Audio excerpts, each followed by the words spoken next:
Ma'am, si Congressman Jill Bongalon of the Ako Bicol Party List said na kung hindi naman daw po kayo interested sa trabahong ito, mag-resign na lang daw po kayo. Sabi din po ni Kong David Suarez, Deputy Speaker David Suarez, na most of the congressmen felt na the Vice President, kayo daw po, with all due respect, ma'am, sabi po, mag-resign na lang daw po kayo kasi parang hindi kayo interested sa trabaho, ma'am. Ano po ang inyong masasabi dito sa sinabi ng quote-unquote young guns of the Congress? Oh. Actually, kung mapapansin nyo, hindi ako nakikipag-usap sa kanila. Nakikipag-usap lang ako kay Zaldico at kay Martin Romualdez. Pero pagbibigyan kita, Ren? Yan po. Yes, pagbibigyan kita. Gusto nila mag-impeachment, diba? So apparently, pakiramdam ko at sa tingin ko sa mga nangyayari, wala silang kaso for impeachment. Kaya sila nandyan. Kaya sila sige hanap ng kung ano ang gagamitin nila. Ngayon,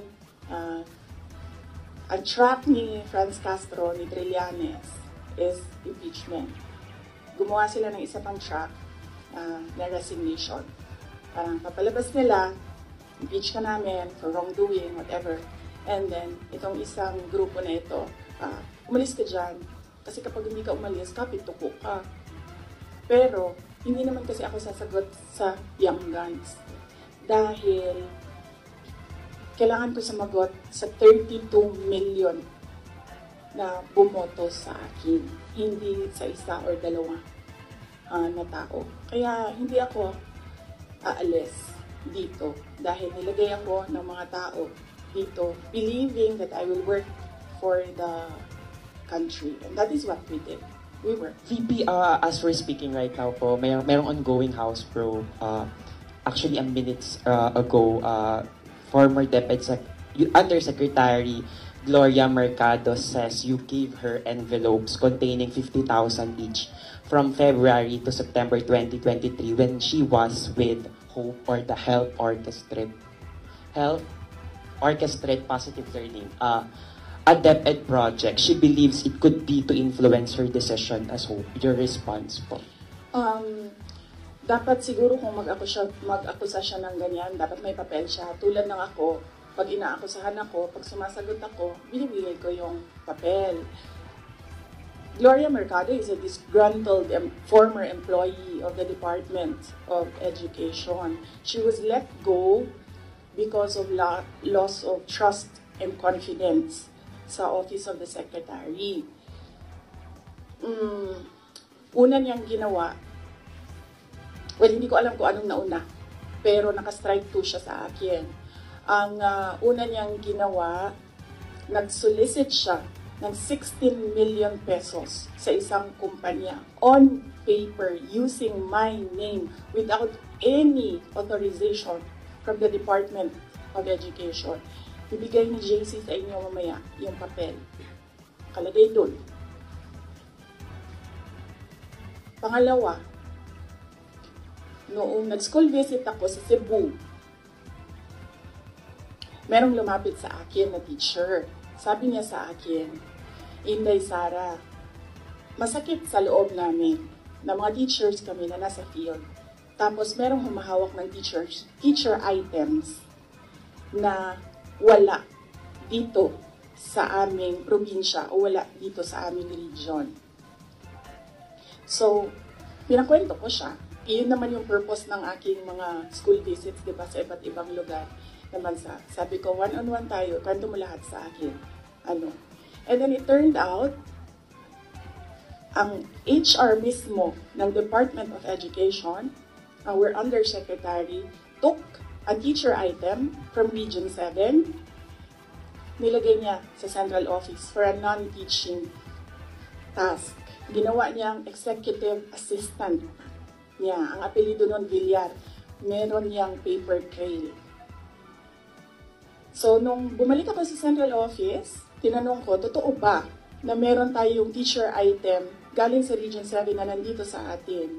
Totoo daw, nasa HR. HR pa mismo ang gumawa ng parang injustice sa teachers namin sa field. So on that second point, hindi ko na pinalampas. sinabihan na siya na there is loss of trust and confidence. And you should go. And then she said na, pwede bang mag-retirement na lang ako instead na paalisin ninyo ako. Kasi ang tagal ko na, matanda na ako. And then sinabihan siya, okay, sige. You go. So she's a disgruntled former DepEd employee. At yan yung dalawa na rason kung bakit siya pinaalis. May papel yung 16 million na solicitation niya. May papel yung teaching position sa Region 7 na kinuha niya. And my experience sa kanya, ayoko, factual lang ako ayoko atakihin yung pagkatao niya. Pero when she was HR of the Department of Education, meron kasi akong time dyan for our USEX and ASEX na hindi execom. So, pinapapunta ko yan sila kung sino man yung merong concern, sino yung may problema, pumunta kayo sa akin, mag-one-on-one tayo. So, one of those times na one-on-one kami, siniraan niya yung isang USEC, isang ASEC ng Department of Education. Bago pa lang kami nun. In fact, pag alis ko, 2 years lang kami. Very, very new. Na nagulat ako. Kasi HR ka eh. Pag HR ka, hindi dapat ikaw yung mag-cause ng away-away sa loob ng institusyon. Dapat ikaw yung maging peacemaker. But siniraan niya yung isang ASEC and isang USEC sa akin mismo. And nagulat ako. Why attack the ASEC or the USEC sa kanilang pagkatao? Hindi naman trabaho. And then, ganun din ang ginawa niya. Nung umalis na siya sa Department of Education because of the 2 points, lumipat siya sa Senate.